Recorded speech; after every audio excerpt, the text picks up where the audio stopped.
In the middle of a dry, forgotten town called Ashford, nothing grew anymore. The soil was cracked. The wind carried dust instead of hope, and people had stopped planting anything, not just in the ground, but in their lives. Shops were closing, dreams were shrinking, and conversations always ended with the same sentence. What's the point? Among those tired faces lived a quiet man named Elias. Elias was not rich. He was not powerful. He wasn't even particularly educated.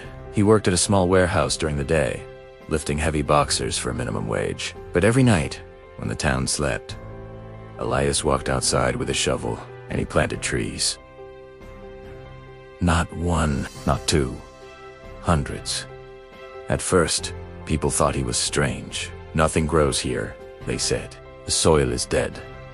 You're wasting your time. Elias never argued. He never explained. He just smiled gently and kept digging. Every night at exactly 11 p.m., under the faint glow of streetlights, he planted another sapling. One by one, the ground was stubborn, hard, unforgiving.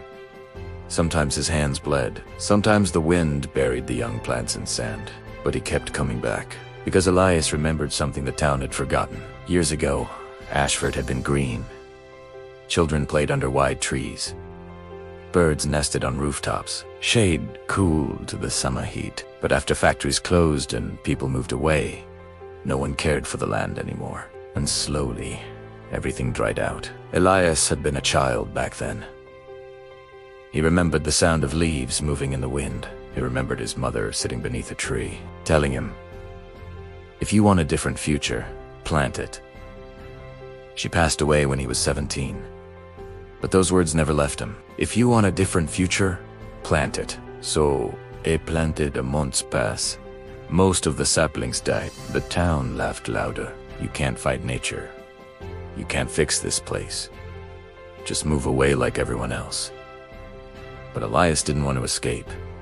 He wanted to rebuild. One winter was especially brutal. Frost killed nearly every small tree he had planted that year. He stood in the cold wind, staring at empty patches of soil. For the first time, doubt whispered in his mind. Maybe they were right.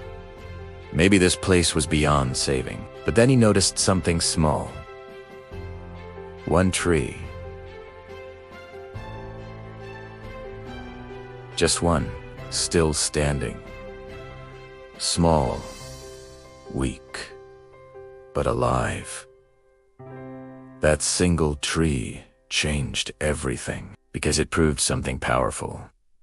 Growth was possible. The next night, Elias planted again. But this time, something unexpected happened. A little girl watched him from her window. Her name was Mira. She had heard people call him the crazy tree man, but she didn't see crazy.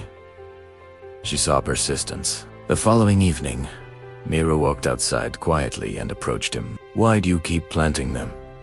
she asked. Elias paused, because someone has to believe in tomorrow.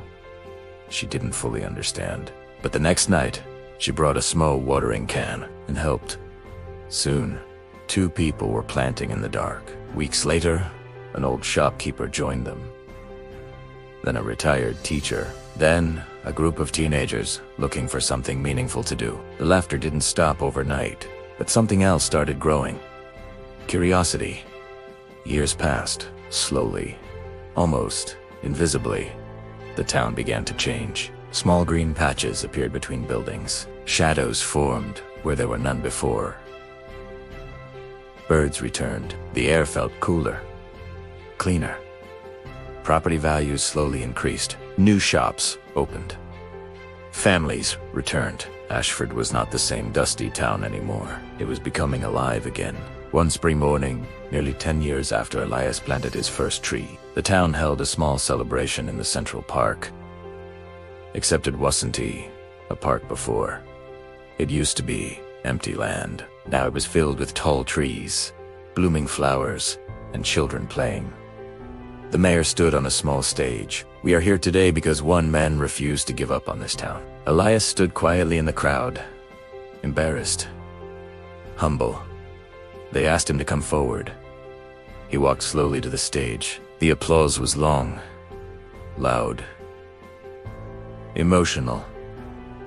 The mayor handed him a plaque that read, "To the man who brought life back to Ashford." Elias looked at the trees swaying in the wind. He didn't see success.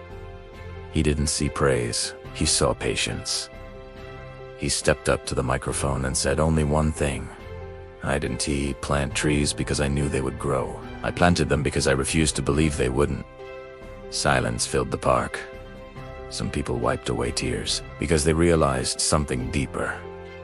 Elias hadn't just planted trees. He planted belief. He planted responsibility.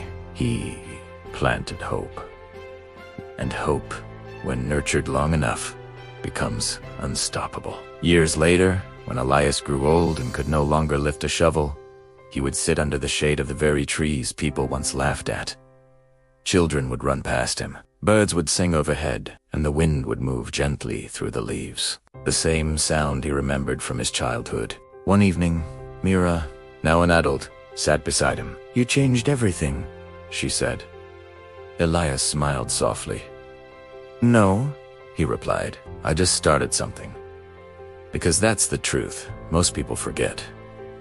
Change doesn't begin with crowds. It begins with one person doing the right thing, even when nobody is watching, even when nobody believes. So if your life feels dry, if your dreams feel impossible, if people laugh at your effort, keep planting. In the dark. In silence. In faith. Because one day, what you plant in doubt will grow in sunlight, and the world will call you lucky. But you will know the truth. You simply refused